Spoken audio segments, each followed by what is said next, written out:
अगर अभी मेरी आयु 40 साल है तो मतलब मृत्यु को कुछ ही समय बचा है। तो अगर आज से मैं ध्यान करना या भगवान का नाम जाप करना शुरू करती हूँ तो क्या इतने कम समय में, इसी जन्म में मुझे भगवान मिल सकते हैं? एक कहानी सुनो। हाँ, रैवत मनवंतर के समय की ये बात है। एक गृहस्थ थे, उन्होंने अपना पूरा जीवन धन एकत्रित करने में बिताया।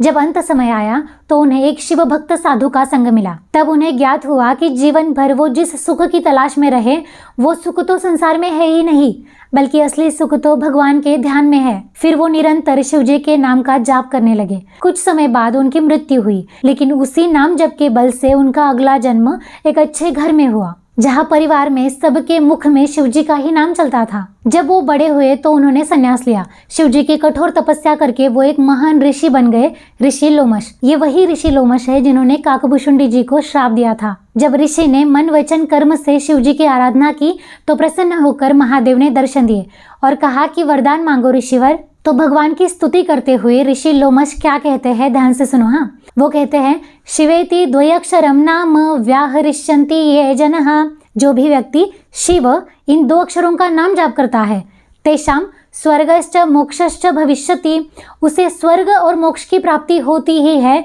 इसमें कोई संदेह नहीं है। वो आगे कहते हैं कि हे प्रभु, जब प्राणी जन्म मरण के कई चक्रों से गुजरता है तब जाकर उसे आपकी भक्ति प्राप्त होती है महादेव, और मुझे तो आपने साक्षात दर्शन दिए।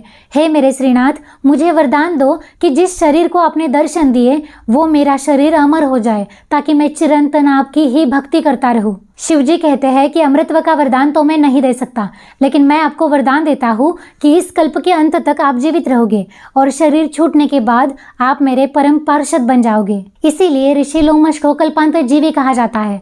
तो अगर आप भी शिव इस नाम का निरंतर जाप करते हो तो आपको भी भगवान जरूर मिलेंगे। अगर इस जन्म में नहीं मिले तो भी आपका अगला जन्म एक अच्छे घर में होगा, जहाँ पर बचपन से ही आपको ज्ञान एकत्रित करने का, भक्ति करने का और ध्यान करने का मौका मिलेगा, और तब आप भगवान को प्राप्त करोगे। जैसे खाना खाने के बाद पेट भरता ही है, यह निश्चित है, वैसे ही शिव नाम उच्चारण से सद्गति होती ही है।